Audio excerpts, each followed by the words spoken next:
नमस्कार, खबर झारखंड में आप सभी का स्वागत है। मैं हूं आपके साथ प्रज्ञा मिश्रा। बुलेटिन की शुरुआत करेंगे बड़ी और अहम खबर के साथ।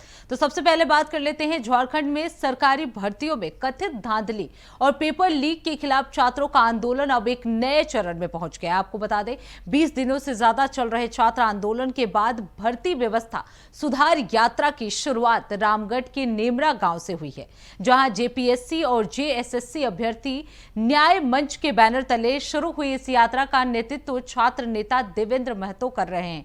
यात्रा का उद्देश्य जो है वो भर्ती परीक्षाओं में पारदर्शिता, भ्रष्टाचार और मुक्त व्यवस्था और परीक्षा प्रणाली में सुधारों की मांग को लेकर युवाओं तक पहुंचा रही। इसी पे बनी हमारी खास रिपोर्ट, चलिए आपको दिखाते हैं। झारखंड में भर्ती परीक्षाओं में कथित धांधली और पेपर लीक के खिलाफ छात्रों का आंदोलन अब एक नए चरण में पहुंच गया है। 20 दिनों से ज्यादा चले आंदोलन के बाद अब छात्रों ने सड़क से लेकर राज्यों के 24 जिलों तक अपनी आवाज पहुंचाने का फैसला किया है। रामगढ़ के नेमरा गांव से आज भर्ती व्यवस्था सुधार यात्रा शुरू हो गई है। ये यात्रा छात्र नेता देवेंद्र नाथ महतो के नेतृत्व में निकाली जा रही है।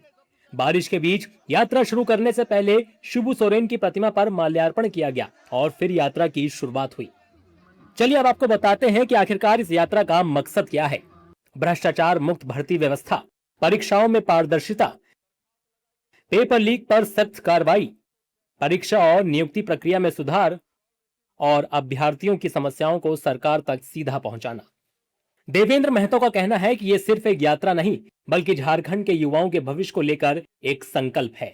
हम लोग इस यात्रा का शुभारंभ कर रहे हैं और यह यात्रा सिर्फ एक यात्रा नहीं है, यह हम लोग के लिए एक नए संकल्प है और एक ऐसा संकल्प जिसमें 26 सालों से झारखंड के छात्र जो मेहनत कर रहे हैं, पढ़ाई कर रहे हैं, संघर्ष कर रहे हैं, अपने सपनों को साकार करने के लिए परीक्षा देते हैं, लेकिन भ्रष्टाचार और पेपर लीक से उनका भविष्य बर्बाद हो रहा है। तो हम लोग एक संकल्प है कि यहाँ का छात्रों का भविष्य सुरक्षित हो, छात्रों का जो भी व्यवस्था में यहाँ हक अधिकार या पेपर लीक या धांधली हो रही है वो खत्म हो।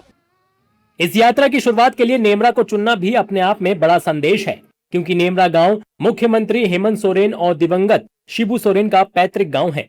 छात्रों का मानना है कि इसी धरती से भर्ती व्यवस्था में सुधार की आवाज उठाकर वो सरकार तक अपना संदेश ज्यादा मजबूती से पहुंचाना चाहते हैं। यात्रा के मद्देनजर पुलिस प्रशासन भी अलर्ट मोड में आ गया है। गांव के बाहर सुरक्षा बैरिकेडिंग की गई है। ये यात्रा झारखंड के सभी 24 जिलों को कवर करेगी। रामगढ़ से शुरू होकर यात्रा हजारीबाग, चतरा और कोडरमा पहुंचेगी। इसके बाद गिरिडीह, देवघर, दुमका और गोंडा, फिर साहिबगंज, पाकुड़, जामताड़ा, धनबाद और बोकारो के बाद यात्रा कोल्हन क्षेत्रों के जिलों में पहुंचेगी और आखिर में राजधानी रांची में इसका समापन होगा। 20 दिनों के आंदोलन के बाद अब छात्रों ने संघर्ष का रास्ता बदल दिया है। रांची से निकलकर ये लड़ाई अब गांव-गांव और जिला-जिला पहुंचेगी। नेमरा से शुरू हुई भर्ती व्यवस्था सुधार यात्रा सिर्फ सरकारी नौकरियों की मांग नहीं, बल्कि निष्पक्ष परीक्षा। अब रुक कर लेते हैं अगली खबर की। रांची में जेएम प्रवक्ता मनोज पांडे ने विभिन्न राजनीतिक मुद्दों को लेकर बीजेपी पर निशाना साधा। क्या कुछ कहा, चलिए आपको सुनाते हैं। ये नक्सल लोग हैं, ये आदिवासी को इसी तरह की भाषा से बात करते हैं। आदिवासी होना अभिशाप है क्या, गुनाह है? हेमंत सोरेन आदिवासी हैं, इसलिए भाजपा इस तरह की बातें करती है। नाजी मानसिकता या हिटलर शाही मानसिकता किसकी है?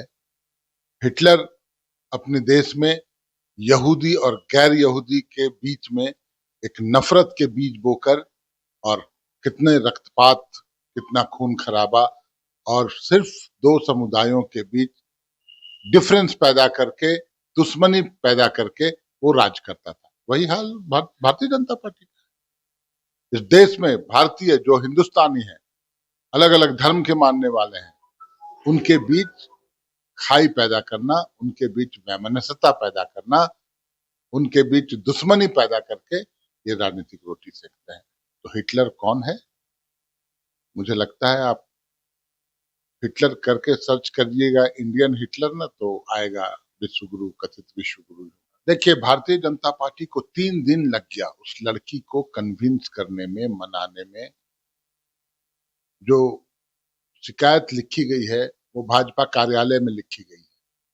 उसके बाद 2-3 दिन तक ब्रेन वॉश किया गया उस लड़की का, प्रलोभन भी दिए गए और तब जाके वो लड़की तैयार हुई कंप्लेन रजिस्टर कराने के लिए।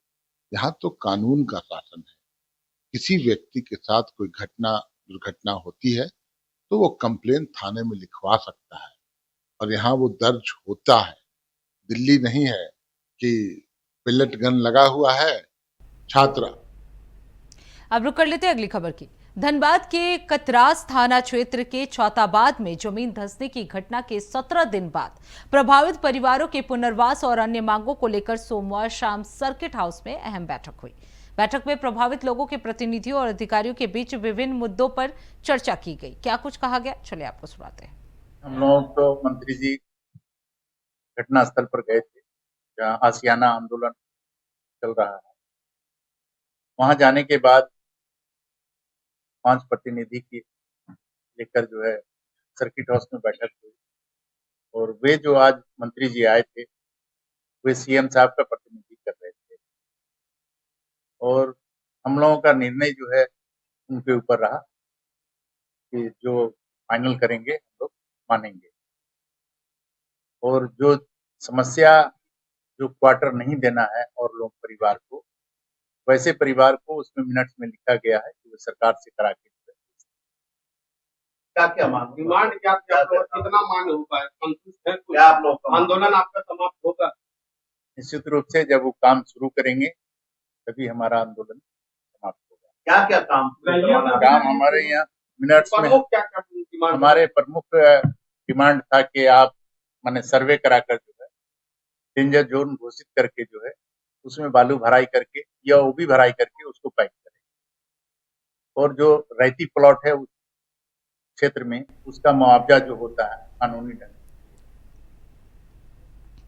तो फिलहाल खबर झारखंड में बस इतना ही। देश दुनिया की तमाम बड़ी खबरों के लिए देखते रहिए इंडिया वॉइस। तब तक के लिए नमस्कार।